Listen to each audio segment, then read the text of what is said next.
د لوی او بخښونکي خدای په نامه ستړي مسئ.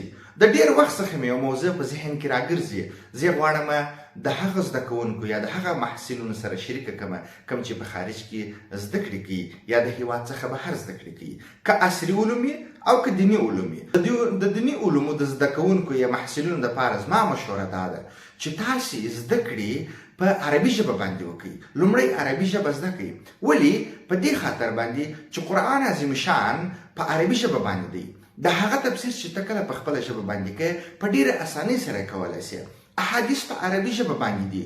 کله چې د قرآن عظیم شان تفسیر ژباړئ احادیث په عربي ژبه باندې، نو ستا دپاره لازم او ملزوم دا دی چې ته په یو داسې هېواد کې زده کړې وکړې چې د هغه هېواد ژبه رسمي عربي او په عین حال کې هلته مدارس هم ډېر مشهوره مدارس ولري، لکه مصر، لکه سعودي عربستان، لکه عراق او همداسې نور.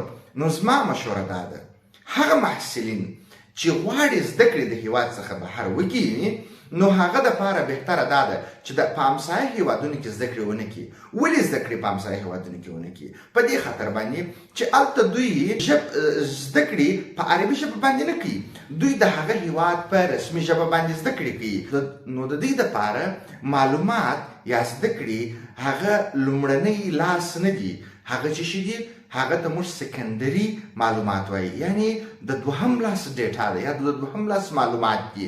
نو په دې خاطر باندې د دوی دپاره بهتره دا ده چې دوی په عربي هېوادونو کې زده کړې وکړي، تر څو د قرآن عظیم شان د تفاسیرو صحیح معناوي وکړي یا صحیح ژباړې وکړي، تر څو دوی په دې باندې ښه پوه سي. په همدې ترتیب سره زما او هغه محصلینو ته هم دا مشوره ده چې د هېواد نه بهر په کومو هېوادونو کې زده کړې کوي، په هغه هېوادونو کې زده کړې کوي چې د هغه هېوادونو ژبه انګلیسي نه وي. تاسو کوښښ وکړئ چې په هغه هېوادونو کې زده کړې وکړئ چې په انګلیسي ژبه باندې، په دې خاطر باندې چې هلته په هغه ژبه باندې ډېرې لیکنې شته، ډېر کتابونه شته، ډېر مواد شته او هغه هېواد ډېر ساینس پوهان هم لري. نو په دې خاطر باندې معلومات لومړني دي.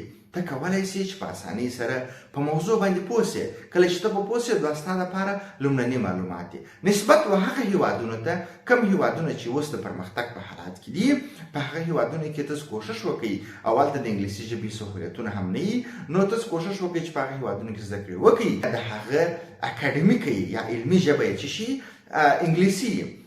ډېره مننه.